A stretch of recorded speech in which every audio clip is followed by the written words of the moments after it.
On va entendre deux interventions plutôt philosophiques et littéraires. Arnaud, en fait, Arnaud, il a beaucoup de casquettes. Moi, je le connais en tant que musicien de jazz, poète, peintre, traducteur. Mais ici, c'est le philosophe qui va nous parler, et le poète un peu, j'espère. En tant que philosophe, Arnaud, il travaille sur plusieurs périodes, essentiellement, je dirais, ces dernières années sur la philosophie antique. Il a consacré un ouvrage à Parménide, un autre à Héraclite. Il travaille actuellement sur les sophistes, mais par le passé, il a publié pas mal d'ouvrages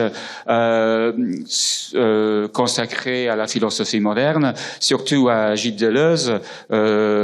Hier, il a été question de la guêpe et de l'orchidée. En fait, la guêpe et l'orchidée, c'est un titre d'un ouvrage d'Arnaud. Le vocabulaire de Gilles Deleuze, la logique de Deleuze, donc beaucoup d'ouvrages consacrés à Deleuze, mais aussi à Kafka.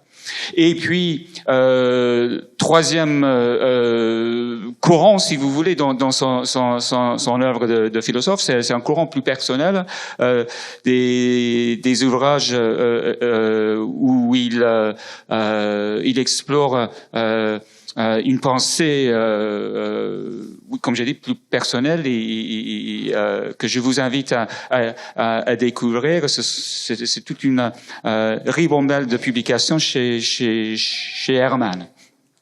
Donc, comme on est pris par le temps, Arnaud, je vais vous céder la parole tout de suite et merci encore d'être là. Ouais. Est-ce qu'on m'entend ?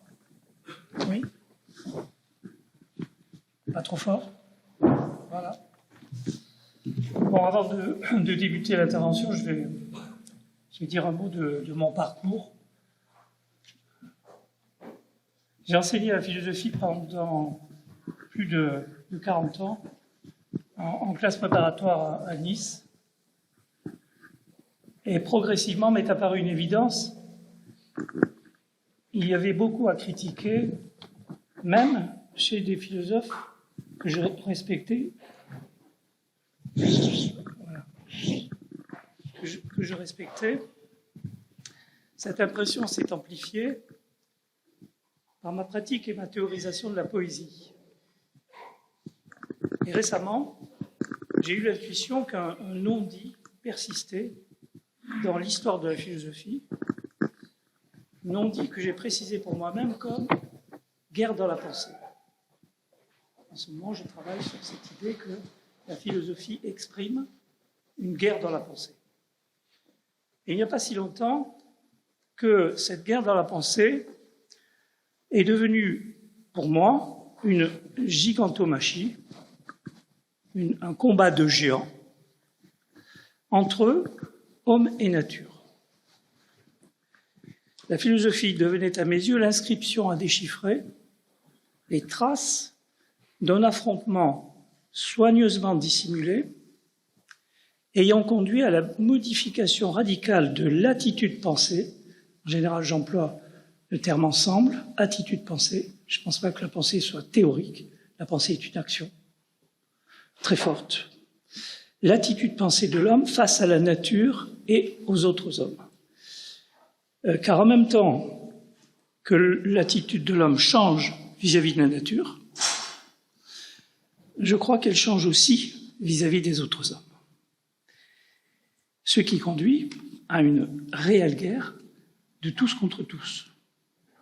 Et justement, je critique cette formule de Hobbes en pensant qu'elle est la trace d'une destruction de la nature au profit du pouvoir politique humain et en même temps la dissimulation de cette visée sous l'image du loup qui devient la bête sauvage symbolisant la nature démonique ou démonisée. Bref, pour le dire vite, non seulement affrontement humain-non humain, mais effacement des traces, voilà ce qui me révélait pour une archéologie de la pensée, à laquelle évidemment la philologie, dans ma pratique, ne sera pas étrangère, la philosophie. Autant dire que je ne suis qu'au commencement de cette recherche et que je peux seulement vous en présenter quelques résultats. Qu'essaie de rendre clair la troisième pièce de l'Orestie, les hominides d'Échille. Gernet l'a compris, une laïcisation portant sur le système juridique et dessaisissant les érinies, ce qui les mue en euménides bienveillantes, de la haute main sur les crimes de sang. Rien de moins qu'un virage décisif dans l'évaluation de l'homme et de son rapport au monde. Avec la création de l'aréopage, la décision de justice sur le matricide revient à des instances humaines, le tribunal non humain fondant la justice sur une compensation cosmique, nécessaire suite à un dépassement de la mesure, tout le monde connaît le terme hubris, est remplacé par des instances humaines. La décision sur l'impact de l'homme sur le cosmos revient aux hommes. Ce virage de la pensée, non remis en question, montre la difficulté, pour nous qui tentons de revenir sur ce virage et d'amorcer non pas un retour en arrière, mais une nouvelle direction qui soit favorable à la nature, de repérer les restes toujours vivants dans nos mentalités d'anthropocentrisme. Par exemple, toujours sur le problème du droit, on croit suffisant de dire que les non-humains vivants doivent être considérés comme des sujets de droit, selon les termes d'un contrat naturel. Mais comment ne pas voir que c'est encore et toujours nous, les humains, qui imposons à tous les vivants notre façon de définir la justice, le droit, et notamment non pas un droit de type anglais, mais un droit de type romain, le politique, les lois, les contrats, l'individu, la communauté, l'État. Autrement dit, l'immense difficulté, et c'est un problème philosophique, sera de tenter de voir et de penser en non-humain. Et donc, pas seulement d'intégrer la perception non humaine à titre de données dans notre calcul humain, mais de tout repenser. Voilà l'immensité du travail qui attend, pour moi, le philosophe aujourd'hui. Il s'agira donc d'une no-méthodologie, un noétique étant ma façon de dire la pensée, et de retrouver plutôt un chemin viable pour penser la science et la technique, la politique, l'éthique, sans doute peut-être aussi l'attitude religieuse, sans détruire notre entour vital.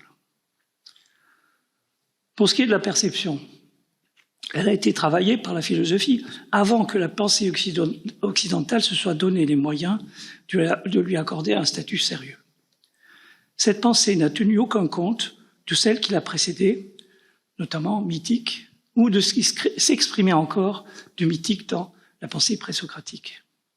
Ayant décidé, cette pensée qui arrive avec Platon, qu'elle était la seule, et que toute pensée l'ayant précédée, reliée fortement au mythe, n'était qu'une mascarade tyrannique. Le sens, la fonction, le type, l'attribution de la perception se sont donc laissés déterminer par l'attitude générale choisie pour se poster face au monde et aux autres hommes. La nouvelle attitude, parce que c'est ainsi que je distingue la pensée présocratique et la pensée qui suit, c'est une nouvelle attitude, totalement nouvelle, qui se présente et qui divorce avec le cosmos. Jusqu'à Husserl, et y compris avec la notion de perspective, qui a été très importante, la perception n'a jamais été qu'une manière de reproduire, avec suffisamment d'habileté pour qu'il reste inaperçu, les préjugés fondateurs de la pensée occidentale. Mais il aura suffi d'une prise de conscience très simple pour provoquer le basculement d'une entreprise de méthode comme la psychologie expérimentale, parce que le point de vue à partir duquel s'élaborait cette étude scientifique, notamment sur les animaux, partait de l'homme, anthropocène, et non des animaux, éthologie. C'est ce que j'appelle l'attitude pensée. Que la philosophie n'ait tenu pour l'instant qu'un compte mineur du bouleversement ainsi provoqué n'est pas à son honneur, mais ça peut se rattraper. Et en même temps, c'est pas étonnant. Depuis l'époque platonicienne, que l'on prend souvent d'ailleurs pour le début de la philosophie a toujours manqué, à son propre égard, de la plus élémentaire sincérité critique. Que nous cache-t-on donc depuis les fondations de la philosophie, notamment avec ce que j'ai brièvement évoqué hier avec Protagoras et Socrate? Eh bien, un changement d'attitude totale. Protagoras, l'homme est mesure de toute chose. Si on regarde bien cette phrase, et non pas comme le font les commentateurs en général, on se dit, de deux choses l'une, ou bien il l'assume, ou bien il le critique sans le dire. Et c'est ce que fait Romeyer sur l'ensemble du travail des sophistes. Il dit, on a critiqué les sophistes parce qu'ils disaient les choses, mais le problème, c'est qu'on croit qu'ils le disent en l'assumant, alors qu'ils le disent vraisemblablement en le critiquant. Et c'est vrai pour la volonté générale, pour la thèse forte chez les sophistes. En même temps, Socrate fait descendre, c'est Cicéron qui dit ça, fait descendre la philosophie du ciel sur la terre et la fait entrer dans les maisons. Ces deux formules sont très importantes pour comprendre qu'il s'est passé effectivement dans la philosophie une révolution dont personne ne fait état et qui est que la philosophie, c'est effrayant, à une certaine époque, a complètement pris le chemin, je dirais, anticosmique. Je ne dis pas que le chemin cosmique résolvait tous les problèmes et ne comportait que du meilleur, mais je dis qu'il est très regrettable qu'on ait tout simplement tourné le dos à cette pensée à époque grecque, ce qu'on appelait la laïcisation. Or, la question de la perception n'est pas une question comme une autre. D'abord, elle régit le problème de l'extériorité et des directions dans l'espace. Surtout, la vision détermine des objets fixes ou en mouvement relatif, revenant toujours à des entités délimitées et dénommables. La vue joue un rôle prépondérant dans la définition de mes entours comme monde stable. Ne nous trompons pas ici, ce n'est pas parce que Platon dirige ses efforts contre la perception, tant lorsqu'elle voit mal, alors le monde des ombres, Eikassia, que lorsqu'elle voit bien, la pistis, la croyance des objets. Donc il les détruit, l'un et l'autre. Ce n'est pas parce qu'il dirige ses efforts contre la perception qu'il faut ignorer son rôle décisif dans la constitution de la métaphysique occidentale. Ne pas le voir, c'est oublier le lien de la métaphysique avec le déploiement d'une prise de possession du monde dans son ensemble, comme s'il s'agissait d'un objet disponible. Donc je travaille là sur l'idée de stabilité du monde à partir du moment à partir duquel le monde devient disponible et possédable. La métaphysique, à ce moment, créant, notamment par la dénomination, et on voit que les présocratiques avaient bien compris le rôle éventuellement dangereux de la dénomination, c'est textuellement dans Parménide, la métaphysique, produisant un monde d'objets stables, aurait pu choisir toute autre chose. Elle aurait pu choisir un monde de flux d'énergie, comme le faisaient des communautés traditionnelles avant la métaphysique. Elle aurait pu choisir des quanta paradoxaux. Elle aurait pu choisir des formes peu disposées à devenir une forme stricte. Kafka disait que la forme strictement déterminée du corps humain était effroyable. Ces deux points étant essentiels, il faut donc consacrer la première partie de cette réflexion à repérer leur connivence et à évaluer ses conséquences. Notre perception travaille le donné atomique, particulière, quantique, on l'a dit, et fait apparaître des formes et des couleurs qui n'existent pas, telles quelles dans la nature, et que nous dotons du sens premier, quelque chose là devant moi, et non pas signal d'attraction ou de répulsion. Du tourbillon incessant et indéfini, nous faisons une myriade de là devant, et leur donnant consistance et cohérence, bâtissant un monde extérieur soumis à causalité régulière. C'est dire la part d'intérieur que nous mettons dans l'extérieur. Le monde extérieur est pour une large part un clone de nous-mêmes qui débute l'Anthropocène pour glorifier l'homme au plus haut des cieux. C'est que, proche, vivant quelconque, chose ou objet là-devant, nous l'objectivons. Qu'est-ce à dire? Nous l'établissons en le dotant d'un statut et d'une stabilité. Nous modifions l'être des flux d'énergie et des influences que nous sentions naguère provenir de tous les êtres, sans distinction de règne ou d'organicité, ce qui permettait un accueil bienveillant de tous les êtres. C'est ce que veut dire être chez Parménide. Quel est le jeune enfant qui ne croit pas que le vent, le fleuve, la mer, l'orage, le soleil sont vivants? Ces flux d'énergie, nous savons par l'anthropologie que les peuples anciens et les communautés traditionnelles les percevaient et les respectaient. La pensée de ces époques anciennes et les actes y résultés dépendaient d'une attitude devant le monde où les êtres n'étaient ni établis ni stables, ni vraiment là-devant, sinon sous une forme provisoire, mutante, très partielle, chacun d'eux constituant un carrefour de flux, un nœud de force, un réseau d'influence, faisant du monde une gigantesque interaction de tout avec tout. Cette pensée est réapparue de façon forte au XVe siècle européen, chez les mystiques, les spirituels et les alchimistes, pensée qui a été quasiment en philosophie éradiquée. Alors, quand je dis en philosophie, je dis avec toutes les résurgences, évidemment, de philosophes comme Schelling, de philosophes comme Spinoza, de philosophes comme Leibniz, etc. Bien sûr. Mais je parle du courant principal, dominant. La culture chinoise antique, d'après les conjectures de François Julien, imagine la pensée la plus ancienne fondée sur le virtuel. Une importance énorme en philosophie de la réapparition du virtuel à partir de notamment Bergson et Whitehead, Bergson et Deleuze. Et ça, c'est un fait essentiel pour que la philosophie puisse rattraper son retard par rapport à ce qu'elle avait accumulé. Le virtuel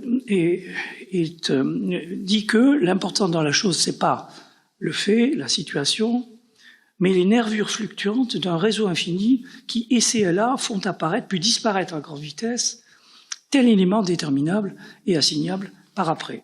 Là-dessus, je travaille aussi sur le terme de chaos qui, régulièrement dans la philosophie, a été l'objet d'une sorte de déni, d'effacement quasi total, pour revenir finalement dans la philosophie la plus contemporaine et bien entendu auparavant dans la science, avec un sens.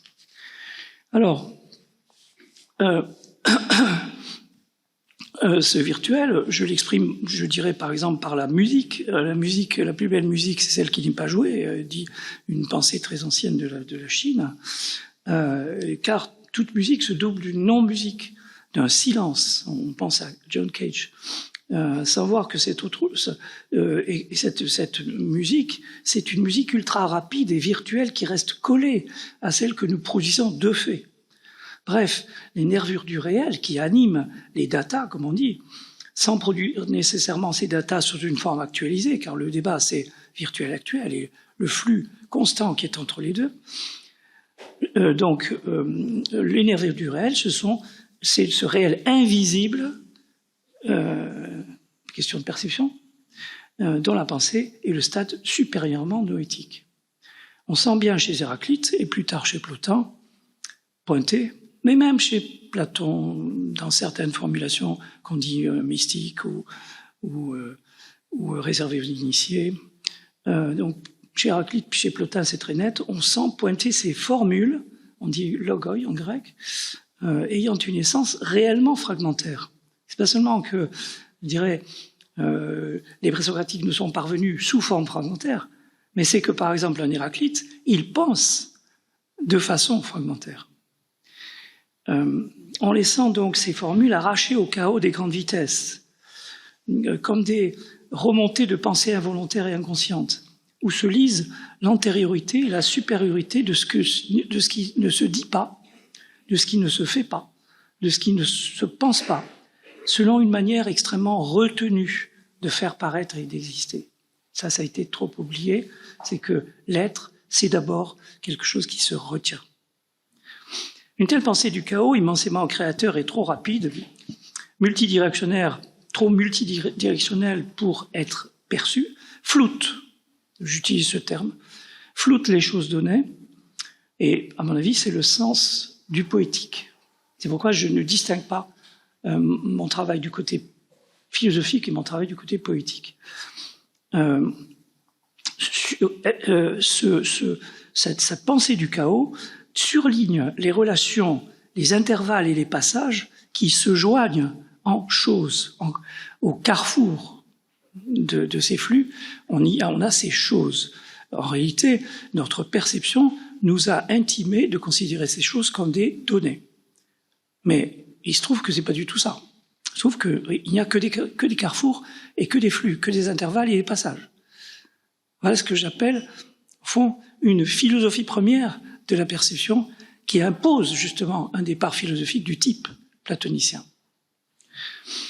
Un monde des choses données n'a pu venir que postérieurement donc à cette pensée-attitude floue par l'effet d'une mutation dans le regard. Les peuples anciens valorisaient l'invisible en tant que toile nourricière de la perception. Un mot en grec en témoigne qui va vite se rapprocher de la musique et où précisément il n'y a pas de données objectales mais seulement des rapports, ou je dirais plutôt des relations. Rhythmos ou rhusmos, dont l'étymologie renvoie à un flux, rue, tandis que la sémantique renvoie à un état stable. Rhusmos, c'est Benveniste qui l'a analysé, c'est un état stable. Vous voyez le choc, dans un seul mot, entre les deux tendances et les deux pensées-attitudes. Dans le rythme tremble encore la tension entre le virtuel et l'actuel, l'invisible et le visible, l'intervalle et le coup d'arrêt. Percevoir, cela devrait consister à appréhender le train, en un sens différent de la voie ferrée, le train dans son parcours et non dans son arrêt, même fréquent. C'est allusion à Michel de Guy. Mais nous avons privilégié le côté actuel et donc négligé le côté virtuel, parce que ce qui nous régit, comme Thomas, c'est de voir la chose présente sans transformation, ici, maintenant. Et sans transformation, je dis ça contre Platon.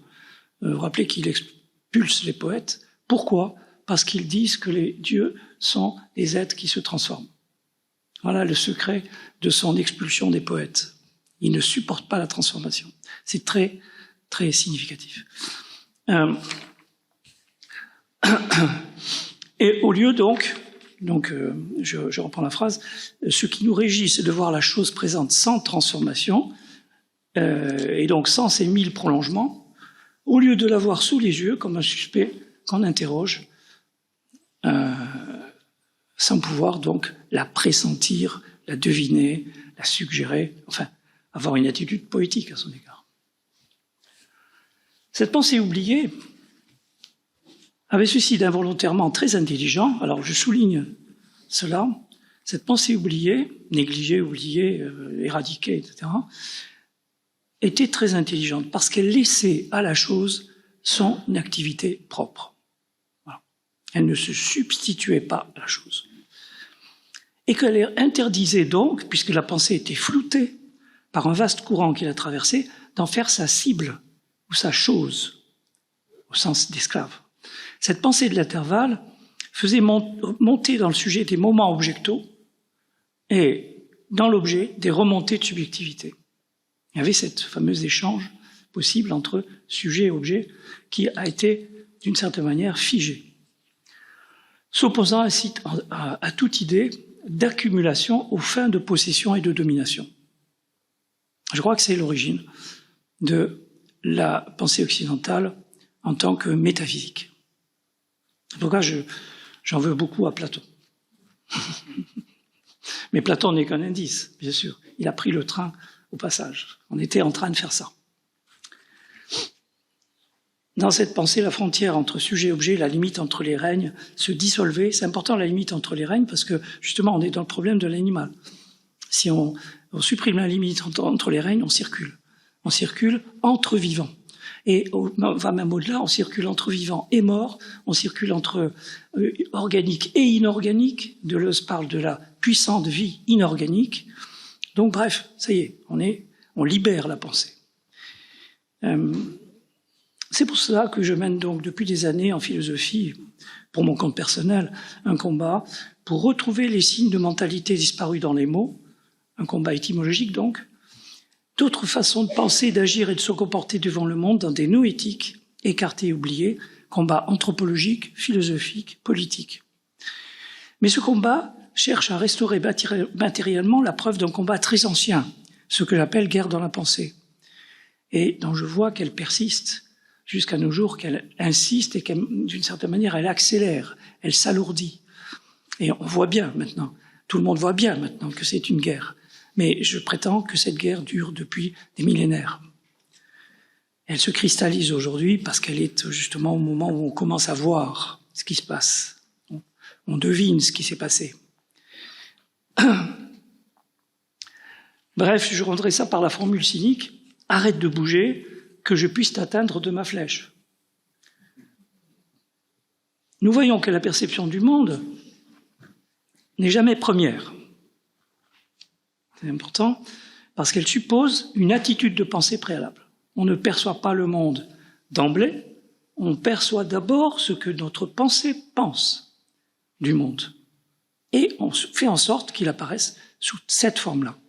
J'aurais tendance même à aller jusqu'à modifier, ça c'est une idée qui m'est venue récemment, donc je ne l'ai pas exploitée encore, je n'ai pas travaillé à modifier les réflexions magistrales de Kant au début de la critique de la raison pure, fondant le transcendantalisme. Je ne dis pas le transcendant, le transcendantal et le transcendantalisme. Devant les hommes et le monde, dit Kant, ce ne sont pas des formes...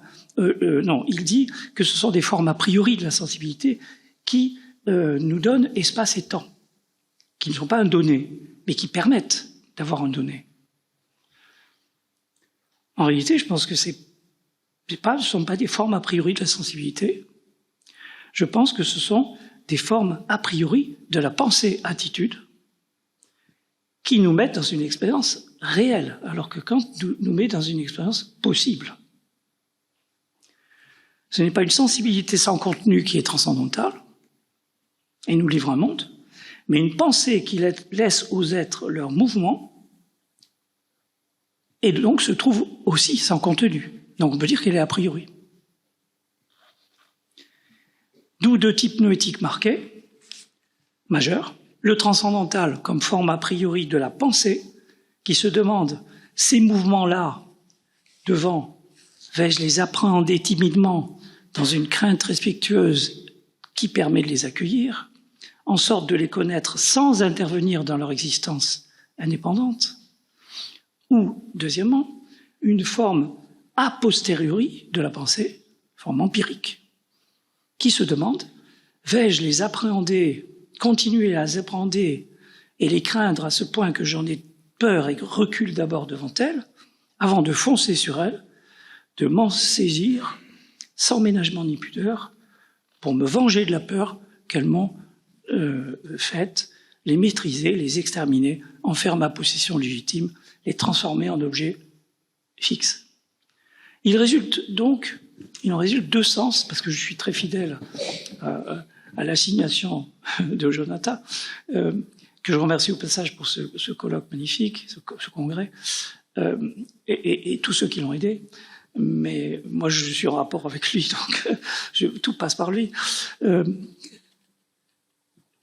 Il en résulte deux sens de l'expression perception du dehors. Premier sens, le dehors est ce qui n'est pas moi. Et pour cela, je dois m'interdire absolument d'importer dans ma sphère ce dehors en prétextant qu'il s'agirait de le connaître, avec le sens sexuel qu'on peut voir dans ce terme, de l'éduquer, de le convaincre, de l'assimiler, de le forcer à rejoindre mes façons et mes vues par tout moyen à disposition. De sorte que je respecte une distance minimale entre lui et moi, une proxémique existentielle et même éthique, que les anciens ont longtemps admis sous le mot sacré. Sacré, ça veut dire « je touche pas ». J'y réfléchis à deux fois, je peux rendre ça favorable, mais il faut toute une série de rituels, etc., compréhension du monde, de ses flux. Hein. Au second sens, le dehors est ce qui n'est pas moi, parce que c'est toujours ce qui n'est pas moi, le dehors. Mais pour cela, je dois à tout prix soit le détruire, parce qu'il met en question mon affirmation de moi-même par le conatus ou par le droit de nature, soit le rendre le plus possible identique à moi, de sorte qu'il n'y ait plus que de l'humain partout. Ces deux sens du dehors sont lisibles dans le double sens du mot hostis, et en général, la philologie nous permet au moins ça, c'est de découvrir dans les mots des doubles tensions. Je parle par exemple du mot kratos, c'est extraordinaire ce mot. Kratos veut dire l'enveloppement nourricier et maternel qui renforce votre propre force. Kratos, c'est une visée cosmique. Deuxième sens de kratos, pouvoir dominant sévère. Je ne sais pas si vous voyez le renversement que ça implique du côté de l'attitude vis-à-vis du monde. C'est le même mot. Je soupçonne que ce mot, on l'a utilisé exactement le même, précisément par ruse, pour pouvoir se cacher derrière le premier sens, qui devait avoir encore des fidèles, pour introduire l'autre souterrainement.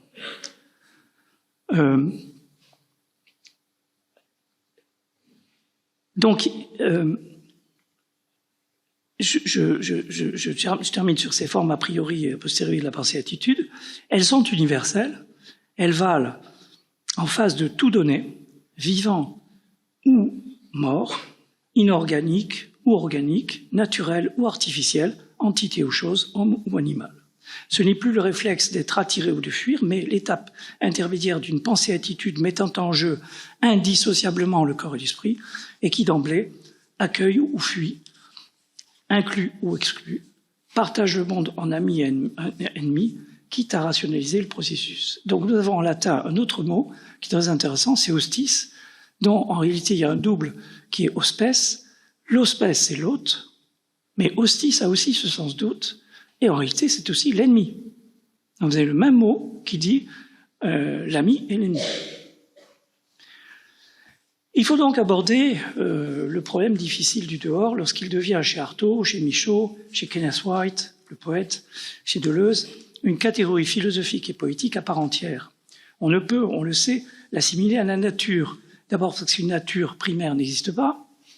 Ensuite parce que nous avons vu qu'une part essentielle de cette nature vient de ma représentation. Disons aussi que quand on prononce le mot nature, autrefois c'était le mot culture qui suscitait ce réflexe, donc les temps changent. Certains sortent le revolver. Nous sommes parvenus à une tension maximale entre ceux qui cherchent à comprendre la nature de l'intérieur et pour la protéger de graves atteintes, et ceux qui, et non, nous aussi, et ceux qui accélèrent sa mise en coupe réglée de sorte que ce risque devienne réel d'une fin dramatique, non d'ailleurs pour la nature, parce qu'elle s'en remettra toujours, mais pour les hommes, tout simplement, pour les cultures humaines. D'un côté, la pensée écologique, de l'autre, une tendance antinaturelle, foncièrement inscrite dans une pensée qui s'est installée à date historique, tendance à surartificialiser, à ne tenir compte que des artefacts du cerveau humain, y compris dans l'art, menacé parfois de devenir un simple département du concept. Partout, l'homme continue d'avancer, refusant la nature parce que tout simplement, on dirait qu'il veut prendre sa place. Cette situation de crise maximale permet d'en avoir une vue claire. Le dehors, ce n'est finalement pas la nature, c'est tout ce qui échappe à l'homme, en tant que sujet majuscule, y compris à l'intérieur de l'homme. C'est là qu'il faut inscrire la nature dans l'homme. Le dehors, c'est le non-humain. Cela ne veut pas dire l'inhumain, bien sûr. L'inhumain au sens négatif, c'est l'alibi qu'un développement indéfini de la circonscription de l'homme, quand son grenouillage veut se faire aussi gros que la terre habitable, est toujours poussé plus avant. Donc, c'est l'inhumain au sens négatif, c'est l'alibi de ce développement indéfini de l'homme. C'est le repoussoir de l'homme hégémonique.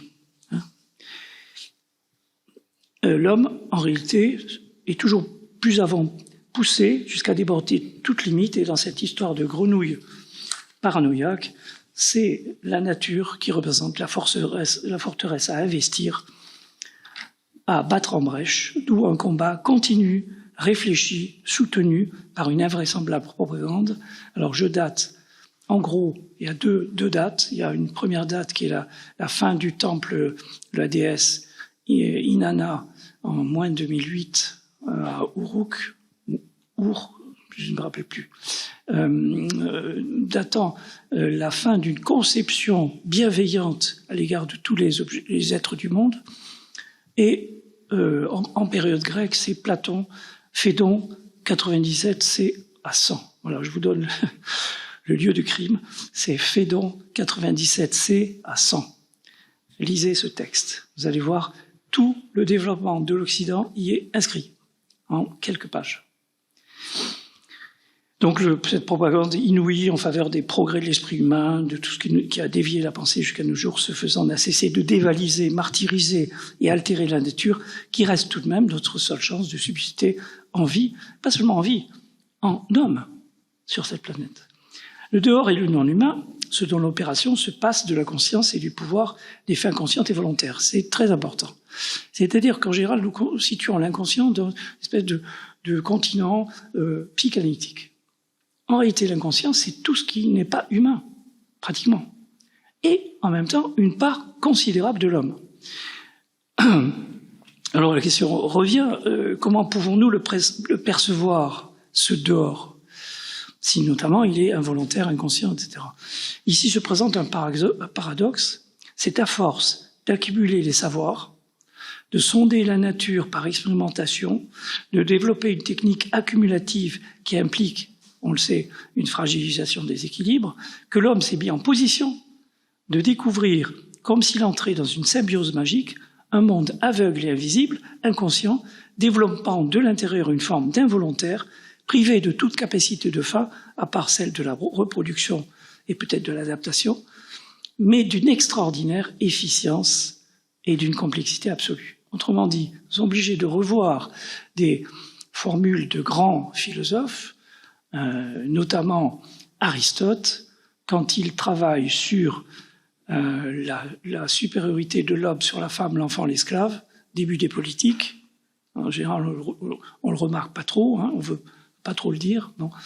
Mais c'est inscrit noir sur blanc. C'est l'homme est supérieur et maître, y compris de vie et de mort chez les Romains, sur la femme, l'enfant, l'esclave. Et d'autre part, il y a ce fameux texte des 4 causes dans lequel Aristote, alors ce texte-là aussi, il est canonique, on ne le touche pas, ce texte est terriblement agressif à l'égard de la matière. Matière, y compris donc ce qui ensuite sera formé avec de la matière, corps, par exemple. Bien que Aristote ne soit pas platonicien finalement, du fait de son observation extraordinaire des poissons, des animaux, etc., c'est un grand naturaliste, eh bien, il suit quand même Platon sur ce point, à savoir qu'il faut faire un divorce entre la matière et les 3 autres causes, qui, vous le remarquerez, sont la même chose. Forme, efficience et fin, c'est la même chose. C'est l'homme. Bon, donc, je dirais que notre dehors s'exerce hors de nous dans des aspects insoupçonnables et en nous, dans ce que nous portons de puissamment inconscient, involontaire et afinal. C'est Nietzsche et Hermann Hesse qui ont raison. Il y a une infinité de sujets en moi, en chacun de nous, le loup des steppes. Ce qui agit, c'est la grande raison, qui s'appelle corps. Le monde hors de nous, en nous, grouille de procès de subjectivation en tout genre et des centres de direction d'opérations extra-humaines. À peu près combien ? 5 minutes. Donc comme j'ai barré pratiquement toute la fin, c'est bon.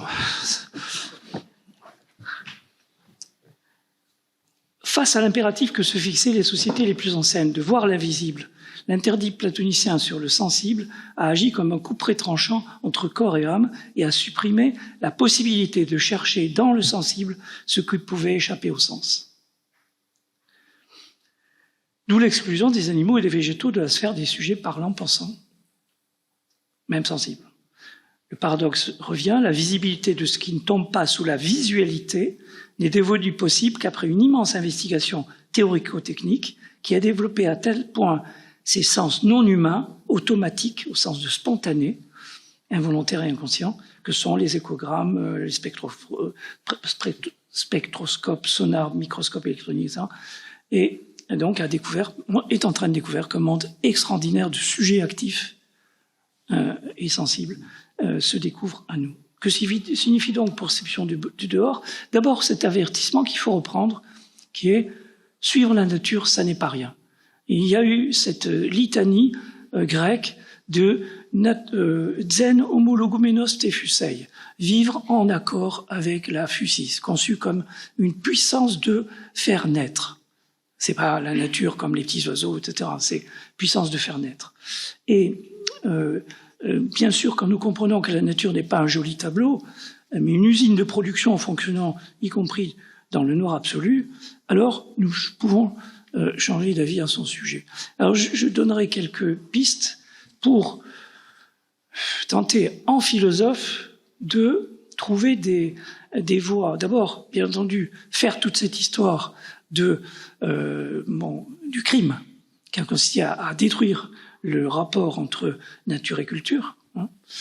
Et puis voilà, je dirais, il s'agira de chercher dans les pensées anciennes, communautés traditionnelles, paganisme, mythologie, pensée médiévale, etc., et pensée orientale, bien sûr, etc., ou africaine, l'évolution, et dans l'évolution sémantique, des pensées nouvelles à notre disposition.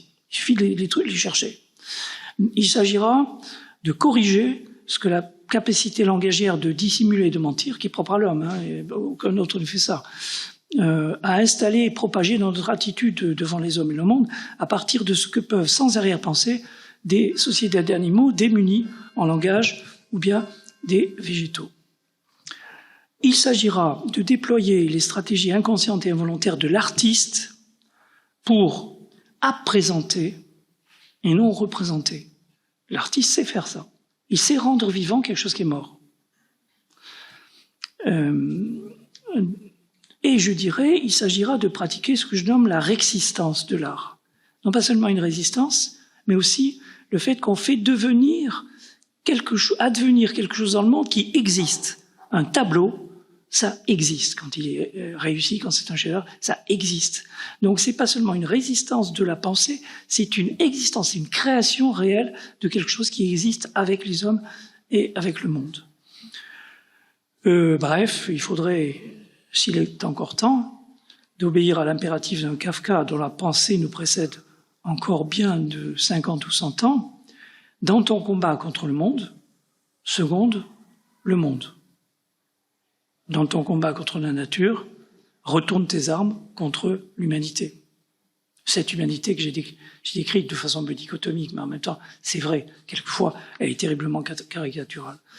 Conclusion, vive la physis, disait Nietzsche. Bon, ça c'est grand, ça suffit à soi. Cette formule de Nietzsche ne voulait pas dire un homme équivalent à la nature. Comment le croire, puisqu'il dénonce sèchement l'humain trop humain.